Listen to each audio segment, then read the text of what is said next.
Hey guys, Frankie here. Today I want to do something a little bit different and tell you about two of the most haunted places in Osaka, which is where I live, so let's get right into it. First up, we have the Sennichi department store fire. Currently in Osaka's Namba area, you can find a very large big camera, but from 1958 until 1972, the Sennichi department store stood there. It was a very lively 7-story building. On the basement level, they had a cafe and a haunted house. On the first and second floors, they had specialty shops. On the third and fourth floors, there was clothing. On the fifth floor, there was a beauty salon. On the sixth floor, there was a game center. On the seventh floor, there was a nightclub cabaret sort of place called Playtown.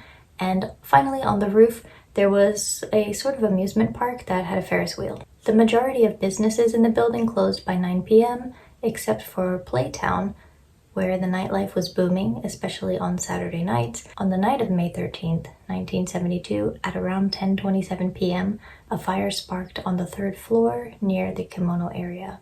The cause was suspected to be from faulty wiring from the construction that was scheduled to take place. Either that or maybe a cigarette that was not put out properly, but either way, the fire started and it quickly ate up all the flammable materials on the third floor, and it rose. There were several flaws in the building's design. There were no sprinklers, the fire shutters weren't working, and somehow all the fire exits were locked. As the fire and the black smoke quickly rose up to the 7th floor, where Playtown was, the only place in the building that was still open, the patrons of the nightclub realized what was going on and panic quickly spread. It took about 25 minutes for the first firefighters to arrive on the scene. When the lights blew out, people started to jump. Dozens of people jumped from the windows, but most of them suffered from skull fractures and other injuries, and they didn't make it. A few people did manage to escape by other means, or they were rescued, but after about 1 hour, there were no survivors left in the building. A total of 118 people lost their lives that night, and 78 were injured. It took nearly 2 whole days to put out the fire. It was finally extinguished at 5:30 p.m. the following Monday. This remains one of the worst building fires in Japan's post-war history. The lot remained as it was for about a decade, until it was demolished in 1982 and a French department store replaced it in 1984. It was called Printemps. Sorry for my pronunciation. So a lot of the ghost stories about this place actually originated in the department store Printemps. After the building was closed for customers and the staff were still around to clean up and close up their stores, people reported hearing announcements over the loudspeakers about a fire. Others reported taking the elevator down, only for it to stop on a floor that they didn't press, and when the doors opened, they could hear voices in the distance calling for help. And then the doors would shut and they would go back down to their destination. Printemps didn't do well. It closed in the year 2000, and then in 2001, the big camera was opened, which is what you can currently find there. But even now, especially after hours, people still report hearing cries for help and hearing voices shouting fire.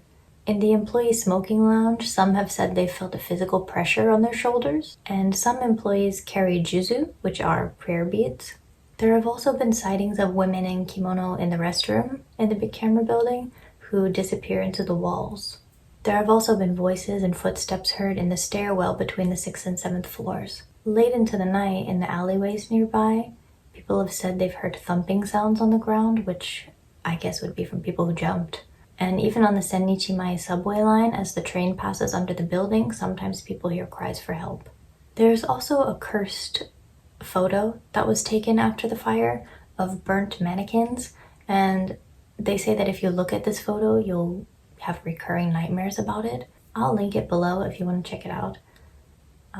I've looked at the picture and I'm fine, so I think it just refers to the physical print of the photo, not the scanned image that you can find on the internet. But who knows if it's actually cursed? That's just kind of part of the ghost stories, I guess. Who knows if it's actually true? So if you visit this big camera in the future and you happen to remember this story, please try and pay respects to the victims. There's a small shrine at the entrance that's there for the victims of the fire. Next up are the hanging ruins, which you can find hidden in the alleyways of the Shinsekai area. In Japanese, the place is commonly referred to as Kubitsuri Haikyo, which is not the official name, that's just the nickname, which translates to the hanging ruins, and kubitsuri is hanging by the neck, and haikyo is like an abandoned place or ruins, so kubitsuri haikyo. But essentially, these are the burnt remains of what was once a 4-story building. Not too long after a fire destroyed the whole building, someone who was working in the area noticed something dangling from the remains of the building, and they called the police, and the police later confirmed that it was a body. There was also a pair of shoes hanging next to it. Soon after that, another person reported what they thought was a life-size doll hanging from the building, but that turned out to be another body. There were at least 3 bodies found hanging from the remains of this building. It's not really clear whether they had taken their own lives or if there was some sort of serial killer, but I think most signs point to the former, unfortunately. Well, either way it's unfortunate, but yeah. People also started to throw shoes in the building in response to the first occurrence that happened there. The first time I visited this building, it was during the day, and I went alone because I really didn't expect the building to still be there. I had found some blog posts and videos in Japanese, but they had all gone a few years ago, so I didn't really know what to expect when I arrived. And then I went back at night, but this time I was with a friend, and we didn't actually enter the building. I didn't enter either time because it looks really dangerous. I assume what's left of it is steel, but it's really rusty, and the staircase especially looks really unstable. If you do want to check out a video where someone entered the building, I did find a video of a Japanese YouTuber a few years ago who went during the daytime, but he went like all the way up to the roof, so I can link that below if you want to check it out. Since all that remains of this building is basically just the skeleton and it's all open, I don't really think there's a threat of running into bad people there. It's also in the middle of the city, so it's not in some remote, discreet place. And Shinsekai is also a pretty busy area. It's known for its nightlife. Of course, it's much quieter these days, but it's not empty by any means. I think it really adds to the eeriness that this place is in the middle of the city, because oftentimes you find abandoned buildings in the middle of nowhere in the countryside, but this is just hidden in plain sight, and that just really surprised me. I don't know if you noticed before, but there's also a guardian cat that lives there. I saw the cat both times I visited. So that's all I have for now. Both of these places have the reputation of being really haunted. I haven't seen too much coverage on the Sennichi department store in English, so I really wanted to cover that. And for the hanging ruins, I've seen a few blog posts and videos in English where it's mentioned on a list of haunted places, but I don't think most of these people actually went there, so I thought it would be interesting for you guys to see what the place actually looks like, especially these days. And for both of these places, I really hope that the victims can find peace and move on.